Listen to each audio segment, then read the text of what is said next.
Hello, everyone. Welcome back to another episode of the Culture Cauldron. I am Maya, and I am here with the amazing and incredible, this is the best word, Anita, who is here for a very special edition of our Culture Cauldron. This month, we're going to be celebrating Black Heritage Month and having a lot of amazing Black artists join us. So thank you so much for being here with me and being here for this a great edition of the show. Yeah, thank you for having me. It's been a lot of fun. Those that know you know that your specifications are actually in jazz and gospel music specifically. So how do you think those two genres, especially those being two older genres and original genres in Black music, specifically African American music, have inspired your sound, just inspired your life? Because, you know, we don't hear about that a lot, unfortunately, but it definitely is relevant in the Black experience and just like in our world and our culture. So I'd love to hear your input. Yeah, I started singing like gospel music first, like because I grew up in the church. So that's kind of just like where like my music is rooted, because it's kind of what I was taught as a kid and something that I really love. And it kind of just transpires in my music. And then as far as jazz, I started singing jazz in high school. And I loved it there, but I think just like the elements of improv, it goes hand in hand with like both. And so I try to incorporate both of that into my music while also like incorporating like R&B music and stuff like that.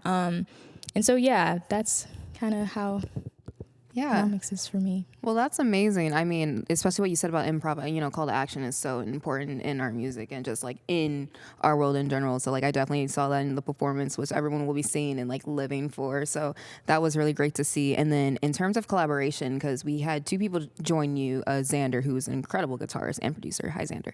And Sam, who's an amazing pianist. How important do you think it is for collaboration for you personally? Like, do you like to write with others? Do you kind of like to write solo and then bring it to others to help play? And then also in terms of like creating for your space, like in performances or collaborating with other artists in the Syracuse community, like how do you feel about that? How do you think it inspires you in terms of like the work you put out?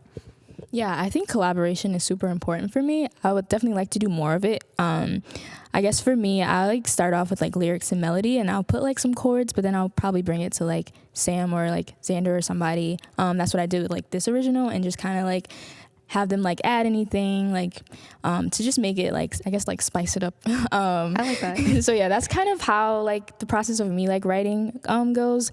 But yeah, I think collaboration it kind of opens the door to like more, because sometimes like I guess sometimes you get stuck, and it just opens like the door for more ideas and just more expressiveness, and it just gives you just new ways to express yourself. So I think it's super important, and I would like to just do it more and more. Yeah. I love that. And then I'd love to hear just a couple artists that really you look up to, that you listened to growing up, that inspired your sound. It can be like any genre, any person, just to give a few names. Yeah, definitely. I guess my favorite gospel singer, which is somebody that I'm singing for, as you'll see in the video, is Jonathan McReynolds.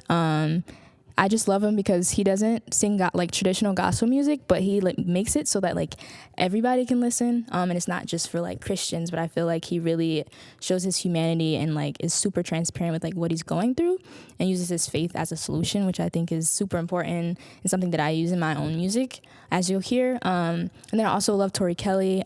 She's like my favorite, like just a vocal beast, like just crazy.